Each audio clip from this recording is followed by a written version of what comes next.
Mon fils a exigé que je lui cède mon appartement pour sa femme. Alors je l'ai vendu et je les ai déshérités.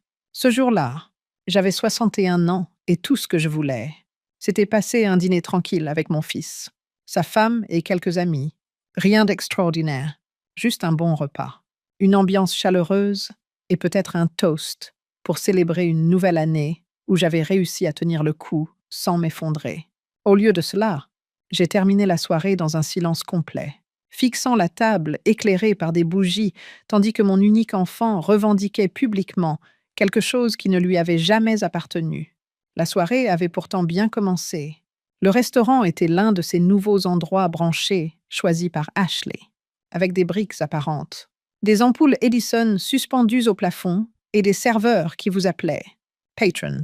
Je venais à peine de m'asseoir lorsqu'elle m'a tendu un sac cadeau rempli de papier de soie froissé comme une plume de paon.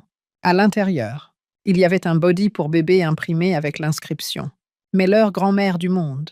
Elle m'a dit, les yeux écarquillés et avec une douceur maniaque, qu'il était temps de commencer à planifier la chambre du bébé, n'est-ce pas, Daniel? Il a souri, presque trop calme, trop préparé, et a acquiescé. Oui, d'autant plus que nous aurons bientôt plus d'espace. J'ai cligné des yeux. Plus d'espace. Ashley s'est penchée vers moi. Nous sommes tellement reconnaissants que tu aies accepté.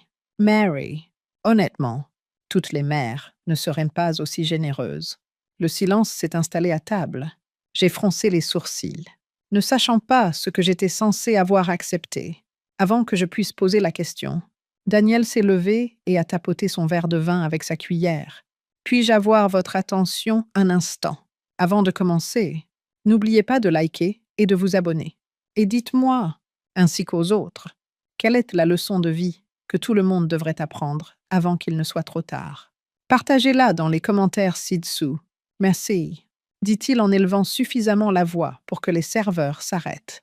Ce soir, nous ne célébrons pas seulement l'anniversaire de ma merveilleuse mère, c'est aussi un grand changement pour notre famille. Ashley sortit son téléphone et commença à enregistrer. Nous emménageons dans l'appartement de maman, annonça Daniel, rayonnante. C'est tout simplement logique. Elle n'a plus besoin de tout cet espace.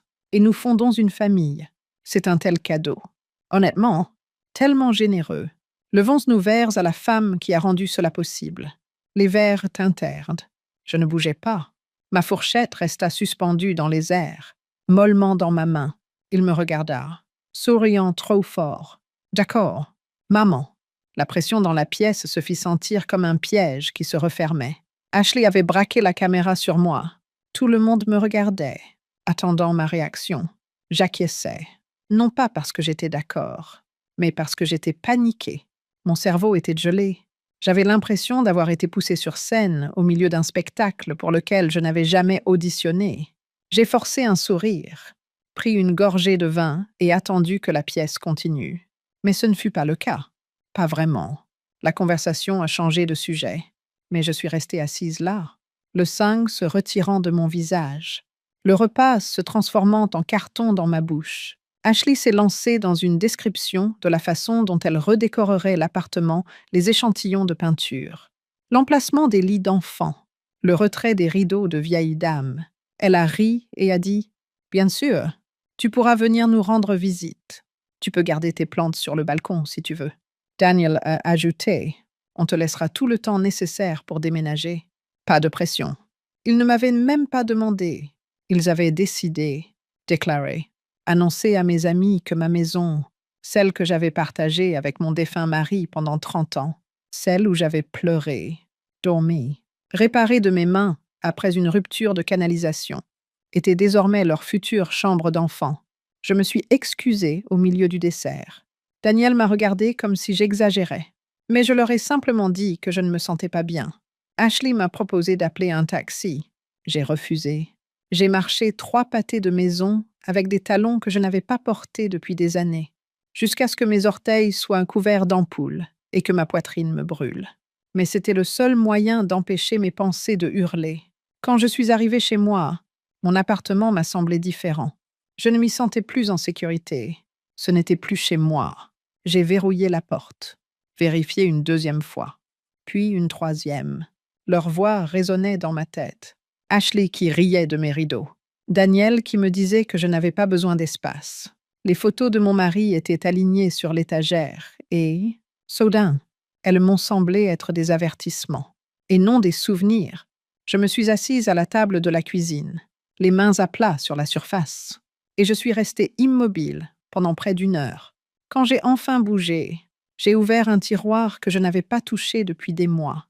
Les vieux dossiers de mon mari, des documents juridiques, des testaments, des contacts d'urgence. La dernière fois que je les avais consultés, c'était juste après ses funérailles. J'y ai trouvé quelque chose que j'avais oublié. Une procuration datant de 2 ans, signée lors d'un séjour à l'hôpital où j'avais eu une pneumonie. Le nom de Daniel y figurait. Mon estomac s'est retourné. J'ai envoyé un SMS à mon avocat à minuit pour lui demander si elle était toujours valable. La réponse est arrivée le lendemain matin. Si vous ne l'avez pas révoquée, oui, nous devons parler. C'est là que j'ai compris. Daniel ne devinait pas, il ne demandait pas, il exécutait un plan. Je n'ai pas dormi de la nuit, pas même une seconde. Je revoyais sans cesse le visage de Daniel lorsqu'il avait trinqué et fait son annonce.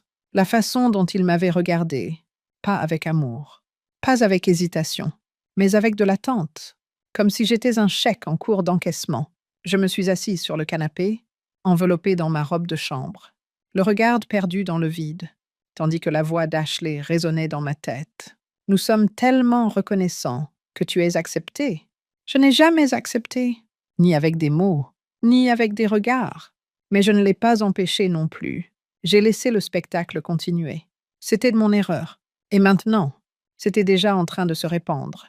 Quand j'ai vérifié mon téléphone le matin, Ashley avait publié une vidéo, un lente panoramique, des plans de mon salon, accompagnés d'une douce musique acoustique et d'une légende, le début du prochain chapitre de notre famille. Au revoir la maison de grand-mère. Bonjour notre nouvelle maison, mon canapé, mes étagères, ma fenêtre avec ses rideaux en dentelle. 37 commentaires. C'était si gentil de sa part de transmettre ça. Ah, elle doit être si fière. J'ai fait défiler jusqu'à en perdre le souffle. Daniel m'avait déjà envoyé par email un plan de transition, une liste des choses qu'il voulait que je déménage avant la fin du mois, ainsi que des dates suggérées pour la remise des clés et un lien vers un tableau Pinterest intitulé Esthétique neutre pour chambre d'enfant. Il y avait des photos de ma chambre réduite à un lit bébé et un fauteuil à bascule. Je n'avais même pas encore répondu à l'invitation à dîner. Je n'avais pas dit oui, mais oui. J'ai appelé mon avocate avant 9 heures. Elle a pris un ton sec dès que j'ai mentionné le nom de Daniel. C'est à propos de l'ancienne procuration. Vous devez venir. Aujourd'hui, je me suis habillée comme si je partais à la guerre. Un pantalon repassé, une chemise à col, des chaussures qui faisaient du bruit sur le parquet. J'ai apporté tous les dossiers, tous les actes, tous les vieux papiers que j'ai pu trouver. Elle a tout feuilleté, les lèvres pincées. Vous n'avez jamais révoqué cela. Mary, techniquement, il a le droit de prendre certaines décisions en votre nom si vous êtes jugé médicalement incapable. Mais je ne le suis pas. Ai-je dit, c'est exact. Mais si un médecin déclarait que vous montrez des signes de perte de mémoire, de déclin ou de confusion, même simplement sur un formulaire, il pourrait s'en servir pour vous contester devant un tribunal. C'est rare. Mais cela arrive, en particulier dans les litiges successoraux. Mon estomac s'est noué. Elle m'a regardé par-dessus ses lunettes. Nous devons révoquer cette procuration immédiatement. Et vous devez faire attention à ce que vous dites et signer. Tout doit passer par moi. Vous comprenez? J'ai acquiescé. Je n'avais pas confiance en ma voix. Quand je suis rentrée chez moi cet après-midi-là, ma clé ne fonctionnait pas sur la porte d'entrée. Pendant 2 bonnes minutes, j'ai secoué, tourné, paniqué, jusqu'à ce que je réalise que la serrure était simplement grippée par le froid.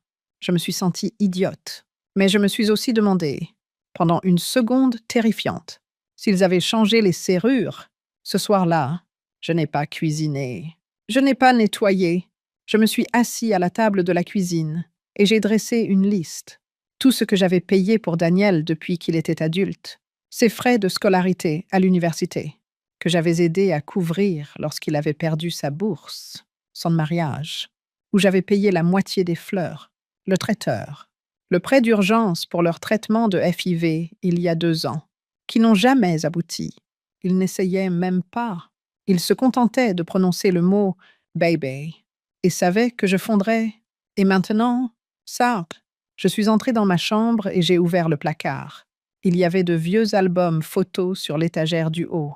J'en ai pris un et j'ai feuilleté les pages. Daniel dans son uniforme de baseball, Ashley à la fête de fiançailles, souriante avec ses dents parfaites. Mon mari et moi tenant des coupes de champagne dans cet appartement. J'ai fermé l'album, puis j'ai sorti mon téléphone. J'ai envoyé un SMS à Daniel. Nous devons parler, pas par des annonces ou des tableaux Pinterest. Pas de réponse pendant 4 heures. Quand elle est enfin arrivée, c'était un simple emoji pouce levé. C'est là que j'ai compris. Je n'étais plus sa mère. J'étais un obstacle, une porte verrouillée, un nom sur un acte de propriété, quelque chose dont il devait se débarrasser, et il n'allait pas me le demander une deuxième fois. 3 jours après le dîner, une enveloppe en papier craft a glissé sous la porte de mon appartement pendant que je prenais ma douche. Pas de coup à la porte, pas de sonnette, juste le bruit du papier frottant contre le carrelage. Je ne l'ai même pas remarqué avant de sortir et de presque glisser dessus avec mes pieds mouillés. Je l'ai ouverte là, dans ma serviette, le cœur battant à tout rompre avant même d'en déplier les pages. C'était un document intitulé « Accord préliminaire de transfert, propriété résidentielle ». Une ligne était déjà remplie à la place de mon nom, une autre ligne pour Daniel et d'une autre pour Ashley. La seule ligne vierge était celle de la signature, la mienne. Une note était jointe, écrite dans le style de Daniel, mais clairement tapée par quelqu'un d'autre. Pas de précipitation. J'ai juste besoin que tu signes avant vendredi pour que la banque donne son accord. Merci encore. Maman, la banque, l'accord. Cela signifiait qu'ils ne faisaient pas que planifier. Ils utilisaient déjà ma maison comme moyen de pression. Je me suis assise sur le rebord de la baignoire, le papier dégoulinant de ma main. J'ai envoyé un nouveau SMS à mon avocate et elle m'a rappelé quelques minutes plus tard. Je lui ai envoyé une photo du document. Sa voix était calme, mais ferme. Il avance en partant du principe que c'est déjà à lui. Si tu signes ça, c'est fini. Ne le laisse même pas sur le comptoir, sans surveillance. Déchirez-le. Je lui ai dit qu'il l'avait envoyé par la poste. Elle m'a répondu que cela signifiait qu'il créait une trace écrite qui donnait l'impression que je participais volontairement. Ne répondez pas, n'écrivez rien. Ce soir-là, j'ai ressorti le classeur, déterminé à comprendre chaque bout de papier lié à mon nom. C'est là que je l'ai trouvé. Un dossier médical datant de 2 ans. De l'époque où j'avais été hospitalisée pour une infection pulmonaire. J'avais signé quelques formulaires sous le coup du stress, principalement des clauses standards. Mais enfoui dans le dossier se trouvait un document limitant mon autorité. Ce document désignait Daniel comme mon mandataire pour prendre des décisions financières en cas d'incapacité. Je m'en souvenais maintenant. Il me l'avait apporté alors que j'étais sous perfusion, en me disant de le signer pour qu'il puisse m'aider avec les démarches d'assurance. Je ne les avais même pas lus. J'avais juste griffonné mon nom pour qu'il me laisse tranquille. Mon avocat me l'a confirmé plus tard dans la soirée.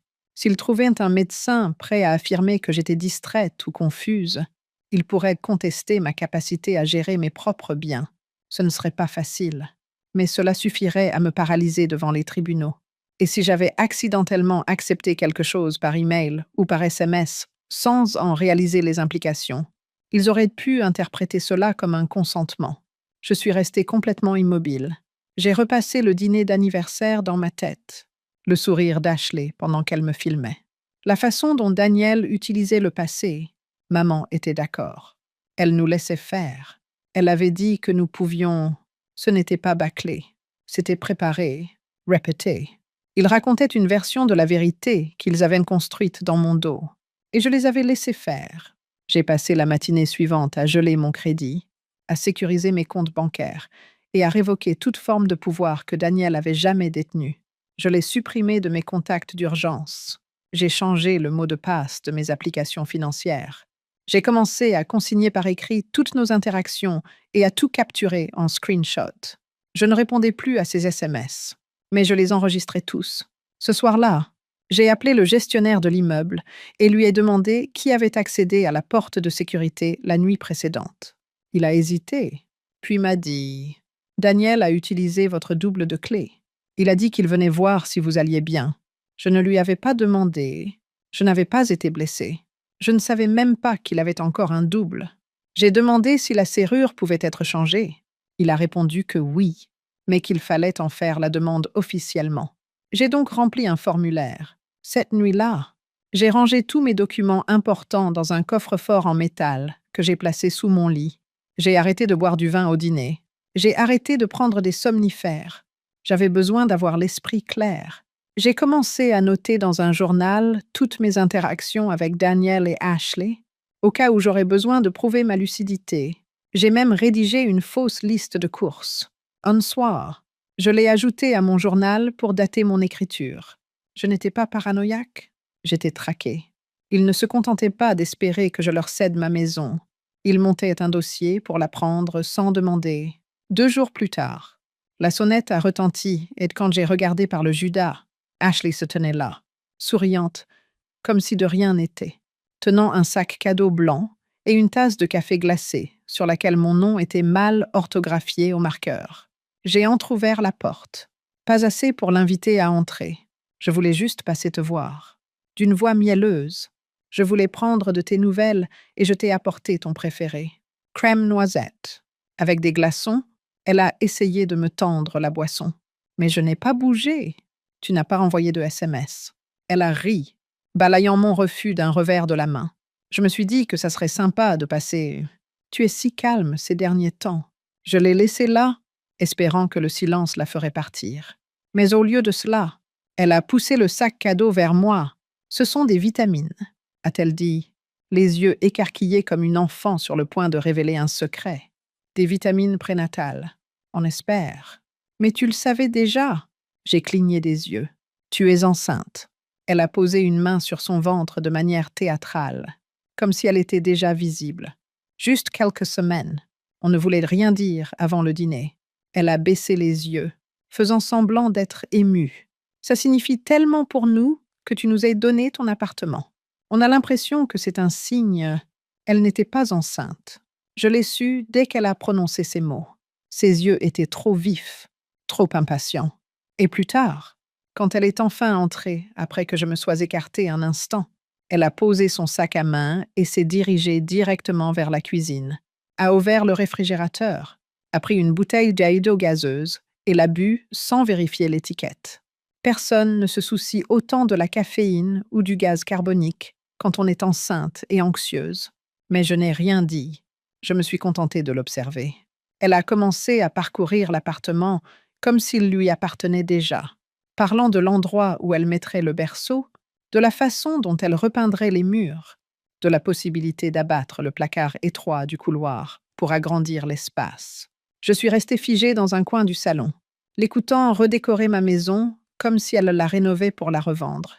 Cette étagère, a-t-elle dit en passant ses doigts sur le dessus, on peut la donner. Non, elle est un peu démodée. Mon mari a construit cette étagère de ses propres mains il y a 31 ans. Je n'ai pas répondu. Elle a continué, ouvrant les tiroirs, jetant un œil dans la buanderie, commentant les meubles qui valaient de la peine d'être gardés. Je l'ai suivie en silence dans le couloir. On devrait probablement transformer cette pièce en chambre d'enfant le plus tôt possible, a-t-elle dit en montrant ma salle de couture. Tu sais, avant que tu ne te lasses de monter les escaliers, les bébés ont besoin d'un environnement calme, pas d'un endroit encombré. C'est à ce moment-là que quelque chose a fini par céder en moi. Mais je n'ai toujours pas crié. Je lui ai simplement demandé « Ashley, quand ton médecin a-t-il confirmé la grossesse ?» Elle a cligné des yeux rapidement, prise au dépourvu, puis a ri maladroitement. « C'est encore tôt, trop tôt pour faire des tests. Je le sais. C'est tout. Donc pas d'échographie, pas de prise de sang. Je veux dire, on y va lundi, a-t-elle balbutié. De toute façon, tu seras le premier à le savoir. Évidemment, évidemment. » Ces mots résonnaient dans mes oreilles comme une insulte. Je l'ai regardé ramener son eau pétillante dans le salon et faire défiler son téléphone, tandis que son sac à main était ouvert sur le comptoir de la cuisine. À l'intérieur, J'ai vu un dossier en papier craft. J'ai attendu qu'elle soit dans la salle de bain. Quand j'ai jeté un coup d'œil, j'ai vu des copies du plan de mon appartement, avec l'emplacement des nouveaux meubles et une estimation de sa valeur actuelle imprimée par Zillow. Elle était en train de mettre en scène la propriété. Ils n'avaient pas encore emménagé. Ils étaient en train de la revendre dans leur tête, peut-être même à quelqu'un d'autre. J'ai pris une photo des documents. J'ai remis le dossier discrètement et je me suis assise sur le canapé avant qu'elle ne revienne. « Tu veux rester dîner ?» lui ai-je demandé. Elle a eu l'air choquée. Puis elle a souri. « Bien sûr, ce serait sympa. »« Je devrais appeler Daniel. » J'ai répondu. « Non, juste nous deux. » Je lui ai servi des pâtes surgelées et du vin éventé, et je l'ai laissé se mettre à l'aise. Puis je l'ai regardée partir vers 20 heures, toujours souriante, toujours en train de parler de palettes de couleurs et de prénoms pour bébé, sans se douter de rien. J'avais vu ce qu'il y avait dans son sac. J'ai verrouillé la porte derrière elle et poussé ma lourde machine à coudre devant. Je n'avais pas peur. J'étais concentrée. J'ai ouvert mon téléphone, fait défiler mes captures d'écran et créé un nouveau dossier intitulé « Preuve ». Ce n'était pas de la famille, c'était de la fraude. Et maintenant, j'avais des preuves. Le lendemain matin, je me suis réveillée avant le lever du soleil et j'ai commencé à faire mes valises. Pas avec des cartons, mais avec des informations. J'ai appelé mon ancienne amie Iris, une agente immobilière à la retraite qui vivait désormais à 3 villes de là, et passait le plus clair de son temps à s'occuper de ses roses et à ignorer les SMS de son ex-mari. Iris ne m'a pas demandé pourquoi je l'appelais à 6h11 du matin. Elle m'a simplement dit « Parle-moi », et c'est ce que j'ai fait. Je lui ai tout raconté, chaque étape, depuis le dîner d'anniversaire jusqu'à la fausse grossesse d'Ashley. Les documents dans le sac à main, l'histoire qu'ils avaient inventée et qu'ils racontaient comme un conte de fées familial. Iris m'a écouté sans m'interrompre, puis m'a dit « Tu dois partir avant qu'ils ne se rendent compte que tu as tout compris. » Elle m'a proposé de m'aider à vendre l'appartement discrètement grâce à son réseau d'acheteurs privés. Pas d'annonce publique, pas de photos en ligne. Juste le bouche à oreille parmi des clients sérieux et solvables. Tu en tireras un peu moins, m'a-t-elle dit. Mais cela les empêchera d'interférer ou de contester la vente avant qu'elle ne soit conclue. J'ai immédiatement accepté. Les 3 jours suivants, j'ai joué les idiots. J'ai envoyé des SMS à Daniel. Des réponses courtes et amicales. J'ai aimé les nouvelles photos de la chambre d'enfant d'Ashley sur Instagram. Un soir, j'ai posté une photo de mon dîner, un pain de viande et de la purée, avec une légende disant que rien ne valait la cuisine maison. Je voulais qu'il croie que j'étais toujours docile, toujours douce. Pendant ce temps, j'ai réservé une visite pour une petite propriété, grâce à Iris. J'ai trouvé une cabane de 2 chambres à 2 états de là, dans une ville de retraite, au bord d'un lac où personne ne me connaissait et où personne n'avait de dette envers Daniel. Les photos de l'annonce montraient une cuisine vieillotte et un patio fissuré. Mais je m'en fichais. C'était privé. C'était à moi. Le vendeur était veuf. Il cherchait à déménager dans quelque chose de plus petit et acceptait de vendre au comptant si je ne marchandais pas. Nous nous sommes serrés la main le lendemain. Pendant que Daniel pensait que je regardais des émissions de cuisine, je coordonnais un virement bancaire et organisais le déménagement des meubles dont je n'avais parlé à personne. J'ai engagé Frank, un homme de l'église qui avait un camion et ne posait pas de questions. En une journée, il a emballé le vieux matériel d'atelier de mon mari, la vaisselle de famille et les boîtes de photos qui se trouvaient dans le grenier.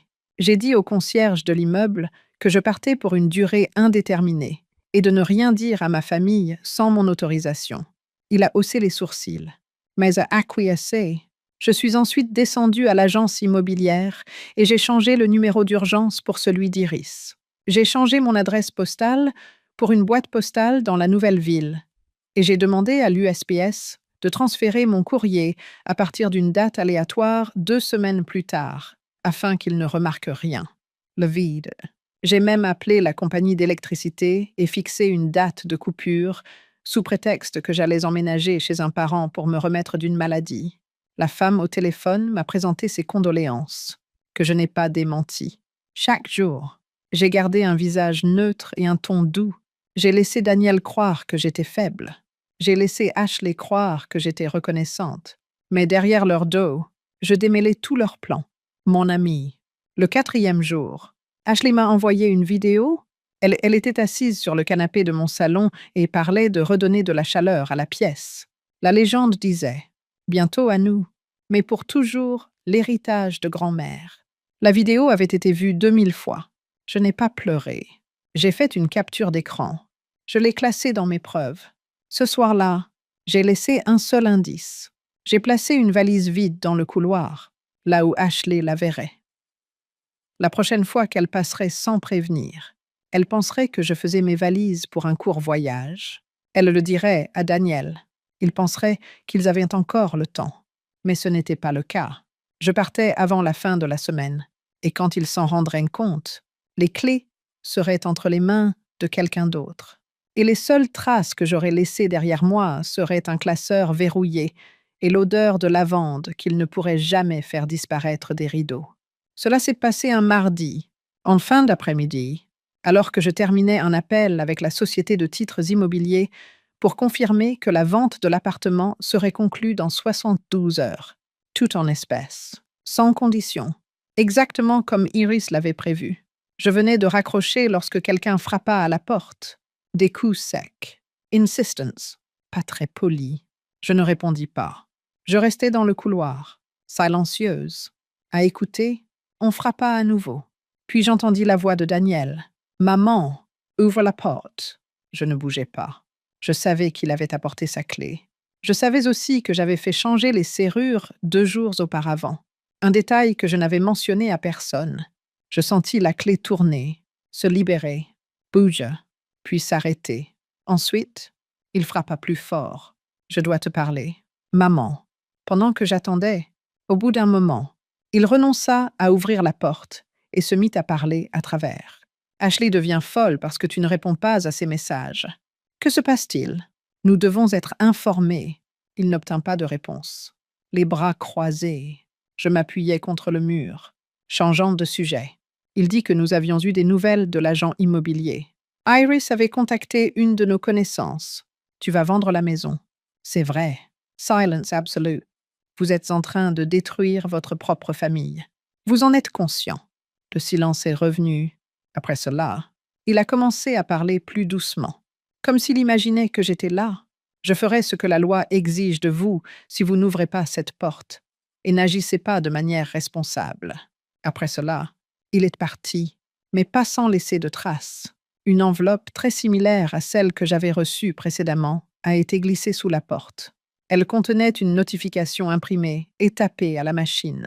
Un assistant juridique d'une entreprise dont le nom n'était pas mentionné avait signé une demande de révision de l'occupation transitoire, la partie indiquant « demande de tutelle médicale potentielle en cours » était soulignée. J'ai posé le document sur la table et j'ai contacté un avocat. Elle a répondu avant la 2e sonnerie. J'ai prononcé la phrase à voix haute. Elle a expiré bruyamment. Les choses s'accélèrent. Ils vont s'efforcer de tester vos compétences. Il y a plus que cela. Une affaire est en cours de constitution. Après une longue journée passée à trier et transférer des informations, je me suis assis à la table de la cuisine ce soir-là, mon coffre-fort ouvert. J'ai enregistré un résumé de mes choix financiers jusqu'à ce moment-là, avec les dates et les heures, et je l'ai envoyé dans un dossier crypté accessible à mon avocat. Chaque transaction, chaque capture d'écran et chaque SMS est lié à cette liste, sans bégayer ni ambiguïté. J'ai expliqué les raisons de chacune de mes actions, en fournissant des détails à l'appui tels que les dates, les heures et les sources. Les documents que j'ai présentés comprenaient le contrat de vente, l'offre d'achat du chalet et le rapport d'inspection. C'était épuisant, mais indispensable. Défendre mes biens n'était pas mon seul objectif. Pour préserver ma santé mentale, je me cachais. Car lorsque vous prétendez être tête en l'air, les gens accordent moins d'attention à ce dont vous vous souvenez réellement. Ashley est arrivée seule le lendemain. Personne ne l'a entendue frapper. Elle criait si fort dans le couloir que ses voisins pouvaient l'entendre. « Lestos, ce n'est pas bien. Tu es méchant. Et nous essayons de fonder une famille. » a-t-elle crié. « Tu avais dit que nous aurions une maison. Nous sommes les bienvenus, comme tu l'as dit. J'ai vu la petite lumière rouge s'allumer lorsqu'elle a rangé son téléphone. Elle est partie sur le plateau. J'ai entrouvert la porte, me rendant visible mais inaudible. Et j'ai prononcé un seul mot. Pass. Sa vidéo a capturé ce moment précis, ses sanglots, alors que je semblais impassible. Plus tard, dans la nuit, une vidéo intitulée Quand la famille vous trahit, une grossesse sans foyer, a été mise en ligne sur son compte. En quelques heures, elle était accompagnée d'une musique, de fondu progressif, et avait récolté plus de 4000 likes. Beaucoup se sont demandé comment une mère pouvait faire une chose pareille, des actes horribles commis par une baby boomer accumulatrice compulsive. Elle ne mérite pas d'avoir des petits-enfants. J'ai donné à mon avocat une copie de tous les messages et captures d'écran que j'ai pu trouver. Daniel m'a envoyé un seul message le lendemain. Signe simplement le document ci-joint et nous pourrons oublier cette histoire. Il s'agissait d'un PDF contenant un accord de transfert de propriété. Il était signé par Ashley. Il était signé par Daniel. Personne n'a remarqué mon nom, sans même l'ouvrir. Je l'ai envoyé. Au bout de quelques jours, j'ai finalement répondu à Daniel. Tu recevras ta commande dans la semaine. Ne m'approche plus jamais. Après cela, j'ai mis mon téléphone en mode silencieux. J'avais emballé toutes mes affaires, préparé mes clés et laissé un message aux acheteurs avant la tombée de la nuit. La seule chose qui ne t'appartient plus maintenant, c'est le silence. J'ai l'intention de l'emporter avec moi. À 4h35 du matin, juste avant le lever du soleil, les rues étaient désertes, à l'exception du bruit de ma valise à roulettes glissant sur le trottoir usé devant l'appartement de 32 ans qui avait été mon foyer. Je leur ai tourné le dos. Iris m'a accueilli avec un café et un sourire qui en disait long sur ce qu'elle n'avait pas pu exprimer verbalement lorsque nous nous étions rencontrés 2 villes plus loin. Je n'ai pas immédiatement déballé mes affaires après être arrivé au cottage, situé à 4 heures de route, niché au bord d'un lac dans une forêt où régnait le silence. Je me suis tenue debout dans la cuisine déserte et j'ai poussé un long soupir, comme si je l'avais retenu pendant des mois. Sans réfléchir, j'ai regardé mon téléphone. J'avais anticipé ce qui allait arriver et j'avais vu juste plus de 60 messages, principalement de Daniel. Quelques-uns d'Ashley et une poignée provenant de numéros inconnus m'attendaient. Lorsque j'ai allumé mon téléphone 3 jours plus tard, il y avait également 37 appels manqués et 19 messages vocaux. Mais ce sont les messages de groupe qui m'ont vraiment donné la nausée. Tout le monde, de ma famille élargie à mes amis, et même ma sœur, s'était mêlée à l'affaire, pris à l'écran. La vidéo de moi expulsant Ashley leur avait été envoyée par Ashley. J'avais retourné leur vie et fui comme un lâche, avait écrit Daniel dans une longue lettre, et je les avais abandonnés juste avant la naissance de leur enfant. Pire encore. Certains croyaient vraiment à l'histoire du bébé. La déception m'a submergée comme un seau d'eau froide, car je n'avais répondu à aucun message. Bien que je les avais tous lus, j'espère que ce n'est pas la fin pour les personnes qui sont restées à mes côtés pendant les vacances, qui m'ont aidé à payer mes dépenses ou qui m'ont contacté après le décès d'un parent. Soit vous réalisez que vous devez être fort pour votre famille, soit vous le faites, tout simplement. Cela m'a marqué. En plus de réécrire notre histoire, Daniel faisait plus. Il jouait la carte de la victime. Cependant, un événement surprenant s'est produit par la suite. J'ai reçu un message privé de ma nièce Melissa, qui avait une aversion pour Ashley. Je n'en crois pas un mot. « Tante Mary, tu vas bien ?» Ai-je répondu. « Bien sûr, pas de problème. » Elle a répondu avec un emoji d'amour et m'a proposé de te soutenir si tu en avais besoin. Sentant sa dévotion subtile, je me suis retenue de pleurer. Tout le monde n'avait pas été trompé, me suis-je dit. Mon avocat m'a contacté le lendemain pour vérifier que la transaction avait bien été effectuée. L'argent avait changé de main et l'acte avait été enregistré. Cet appartement n'avait jamais appartenu à Daniel. Il était désormais mien, selon la loi. Je me suis renseignée sur l'état d'avancement des menaces de tutelle. Ce n'est pas le moment de déposer plainte. M'a-t-elle averti? Une fois que nous aurons présenté la chronologie réelle devant le tribunal, le récit social s'effondrera sous son poids, et vous les aurez déjà déjoués. Il est impératif que vous révisiez votre testament sans tarder. Je l'avais déjà fait. Ma maison, Mon argent et même la petite assurance vie que j'avais souscrite depuis tant d'années ont tous été donnés à une fiducie communautaire il y a quelques semaines. Cette fiducie aide les femmes âgées qui prennent un nouveau départ. Non seulement Daniel et Ashley en ont été exclus, mais ils ont également été empêchés de contester cette décision par la loi. Après avoir envoyé la version finale à mon avocat par email ce soir-là, je me suis assise sous le porche de la cabane, avec un verre d'eau, et j'ai regardé le soleil se coucher derrière les bois. Je ne me sentais pas seule, mais simplement apaisée, libre et en paix.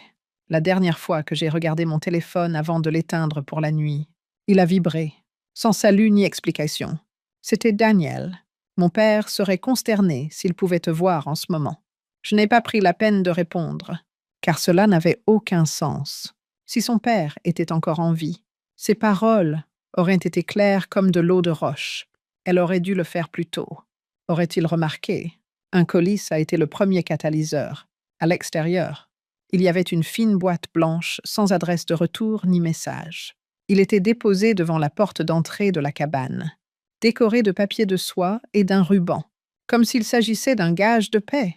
À l'intérieur se trouvait une photo encadrée d'une échographie et une note sur laquelle était écrit « Pouvons-nous recommencer à zéro? D et A ». À première vue, la photo semblait authentique, mais je la connaissais déjà, il y a quelques mois. Ashley avait utilisé la même échographie provenant d'une application de grossesse comme image pour son tableau de visualisation. Une contrefaçon avait été réalisée, envoyée par courrier, puis encadrée, sans chercher à en savoir plus. Je l'ai posée sur le comptoir, l'email avec l'objet. Le repas et le message est arrivé 2 jours plus tard. « See weekend, nous serons dans votre quartier. » Pas de pression, juste en famille. Discutons. Telle fut ma réponse. Verse 18-40 Samedi. Alors que le soleil se couchait derrière les arbres, des phares ont commencé à éclairer le chemin de terre. Depuis ma position privilégiée dans la cuisine, j'ai vu un SUV argenté s'arrêter au bout du chemin. Pour une visite imprévue, ils étaient habillés de manière trop formelle, une bouteille de vin à la main. Daniel portait une veste démodée et Ashley arborait des talons hauts. Personne ne m'a vu ouvrir la porte. J'ai laissé frapper, d'abord doucement, puis plus fort. « Maman, c'est Daniel, ton fils. Nous voulons juste discuter. Nous avons fait un long trajet. » Je suis resté immobile et silencieux, debout dans l'obscurité, les mains posées sur le dossier de la chaise. La voix d'Ashley a fait écho à la sienne, feignant soudainement l'angoisse. Elle a dit avec colère que tu ignorais ton petit-fils. Tu aimerais ça? Elle n'a pas répondu. Ce n'était pas nécessaire. Ils ont attendu 22 minutes dehors. Quelqu'un l'a chronométré pour moi. La bouteille de vin a finalement été laissée sur le pas de la porte. Et ils sont repartis en silence. Forgiveness. Pinot Noir. C'était le nom sur l'étiquette. Je l'ai jeté dans les toilettes. Daniel a envoyé un dernier message cette nuit-là. Tu as gagné. J'espère que ça valait la peine de perdre ta famille. Il n'y eut pas de réponse. Après avoir fait une capture d'écran, je l'ai collé dans le dossier et j'ai supprimé définitivement son contact. Le lendemain matin, après avoir pris un café avec ma nouvelle voisine Claire, j'ai appris qu'elle venait d'emménager dans le quartier après un mariage de 40 ans qui avait échoué et qu'elle avait lancé une petite entreprise de savon dans son garage. En apprenant l'histoire de l'échographie bidon, elle a éclaté de rire. Elle a ajouté que quand il s'agit d'argent, les gens deviennent effrontés. Cependant, vous n'avez pas satisfait leurs désirs. À cause de cela, vous représentez désormais une menace pour eux. Et j'ai donné le signal. Menacer quelqu'un était une sensation nouvelle. C'était la bonne décision. J'ai rejoint la coopérative du quartier, acheté un potager et planté de la menthe et du thym la même semaine. Vendredi, j'ai reçu un autre appel d'un numéro inconnu. J'ai laissé le répondeur prendre le message.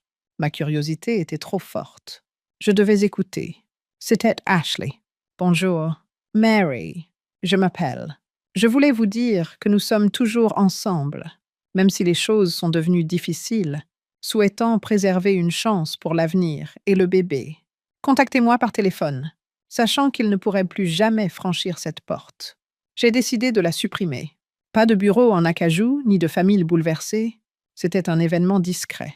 Un jeudi matin morose, Nous nous sommes retrouvés en silence autour d'un café noir au bureau de mon avocat pour finaliser quelque chose que je savais au fond de moi. Daniel et Ashley ont été officiellement exclus de toutes les activités. Tout ce que je possédais, y compris ma cabane, mes économies et même le cadre en argent sur ma table de chevet, fait désormais partie d'une fondation communautaire que j'ai créée au nom de mon mari. Son objectif est d'aider les femmes âgées qui fuient la violence financière ou émotionnelle de leur famille. Il n'y a aucune faille ni possibilité vague de reconsidération. Le document est clair et contraignant. Tout en examinant chaque page, mon avocate Annette m'en a remis une copie papier. Elle a déclaré que tout était en ordre. Contester cette décision entraînerait leur défaite. Personne ne peut falsifier les documents écrits. D'un signe de tête, j'ai accepté le dossier, qui me semblait être une armure entre mes mains. Melissa a rappelé 2 jours plus tard. Je pense que Daniel est au courant, m'a-t-elle dit. Il a recommencé à publier des photos accompagnées de citations passives agressives. Les personnes en qui vous avez le plus confiance sont celles qui vous trahissent le plus. Ashley a ajouté « famille choisie uniquement » à son profil Instagram. Après ce qui m'a semblé être des semaines, j'ai laissé échapper un petit rire puissant. Je leur ai dit de les laisser citer. En essayant de prendre mon nom, ils ont perdu le droit de le faire. 1 semaine plus tard, j'ai reçu une lettre du conseil d'administration de l'association caritative m'informant que le compte avait été activé et qu'il s'appelait désormais The Quiet Exit Fund. Ils m'ont également indiqué que ma première contribution avait déjà été distribuée. Avant de ranger les documents dans le placard à côté de mes tasses à thé, je l'ai relu 2 fois. Plus tard, dans la soirée, j'ai ouvert une boisson gazeuse et je me suis assise dehors, dans l'air frais du lac. En regardant de vieilles photos de l'appartement que j'avais vendu, une nouvelle famille venait d'emménager jeune, simple et parfaitement ordinaire. Pas de comptine, pas de manipulation, juste un bonheur authentique dans un salon impeccable. Au loin, je pouvais distinguer la bibliothèque usée que mon mari avait construite il y a de nombreuses années. Il ne l'avait toujours pas démolie. Des plantes avaient été plantées dessus. C'était comme si un chapitre avait été clos. Au cours de la soirée, mon téléphone a sonné une nouvelle fois. Quelqu'un qui connaît bien Daniel, son ancien colocataire à l'université, lui a envoyé un message. J'ai observé leurs actions. La décision de les couper de ma vie était la bonne. Je regrette vraiment de ne pas avoir fait cela pour ma mère avant que ma sœur ne l'épuise. Je me suis contentée de répondre « Merci », car en réalité, je ne m'étais pas seulement protégée. Quelque chose que des millions de personnes ont enduré sans jamais en parler allait désormais avoir un nom. J'en avais assez de me taire. Alors qu'ils se vautraient dans leurs fausses plaintes, j'avais déjà changé la fin qu'ils pensaient avoir le droit d'écrire. Je n'ai pas eu à lutter. Je les ai laissés se taire. Et je découvrais que cela était bien plus audible que leurs cris. J'ai cultivé ma propre menthe dans un bac que j'avais fabriqué moi-même. Et 6 mois plus tard, je me tenais pieds nus sur la terrasse arrière de la cabane, une tasse à la main, en train de siroter un thé fumant, en regardant une volée d'oiseaux traverser le lac comme une ligne de pêche. Je me suis rendu compte que cela faisait plus de 2 mois que je n'avais pas eu de nouvelles de Daniel ou d'Ashley. C'est-à-dire depuis que la dernière notification légale leur interdisant toute communication concernant ma succession ou mon héritage avait été traitée. Ils avaient choisi de ne pas contester le testament. Ils ont abandonné après cela. Il semblait qu'ils avaient enfin compris que j'étais partie, et pas seulement physiquement, mais complètement. C'était comme si la personne qu'ils contrôlaient auparavant avait abandonné le navire. Mes journées sont désormais différentes. Je passe mes journées à jardiner et mes soirées à rendre service. Claire, qui disait que derrière mon apparence courtoise se cachait un instinct meurtrier. Et j'ai passé de nombreuses heures au centre communautaire à jouer aux échecs avec elle. J'avais de vrais amis qui ne me quémandaient jamais d'argent et ne souriaient pas seulement quand ils avaient besoin de quelque chose. Au-delà de son objectif initial, qui était de servir de refuge, le cottage avait pris une nouvelle signification. Il fallait que je recommence à zéro. La cuisine était devenue mon nouveau passe-temps. Je riais aux éclats. Je dormais bien, sans craindre de perdre mon téléphone. Si elle devient moitié moins forte que toi, j'aurais fait quelque chose de bien. M'écrivait Melissa dans une lettre accompagnée d'une photo de son nouveau-né. J'ai reçu cette lettre la veille de mon anniversaire. Je l'ai accrochée au réfrigérateur avec un aimant en forme de tournesol et j'ai pleuré des larmes douces, sans brûler, qui ont emporté les derniers vestiges de ma tristesse. Assise à table ce soir-là, j'ai rédigé un chèque à l'ordre d'un refuge qui aide les femmes âgées à échapper à la tyrannie financière. J'ai ensuite signé et scellé le chèque avec les mots « Utilisez-le à bon escient ». Et elle était libre. Un inconnu a de nouveau sonné à mon téléphone, alors que le soleil disparaissait à l'horizon et qu'une petite brise faisait teinter les carillons que j'avais suspendus à un crochet en pain patiné par le temps. Sans même regarder, je me suis abstenue de sursauter. Je l'ai éteint et rangé dans un tiroir. Maintenant que j'avais créé ma vie sans scène, sans projecteur, sans personne pour applaudir ce qu'ils avaient contribué à détruire, je n'en avais plus besoin. J'étais seule dans le cottage. Tout était paisible. Après toutes ces années, le silence ne semblait plus signifier qu'il manquait quelque chose, comme je l'avais espéré. C'était un sentiment de tranquillité éternelle, exactement ce qu'il s'était juré de ne plus jamais faire,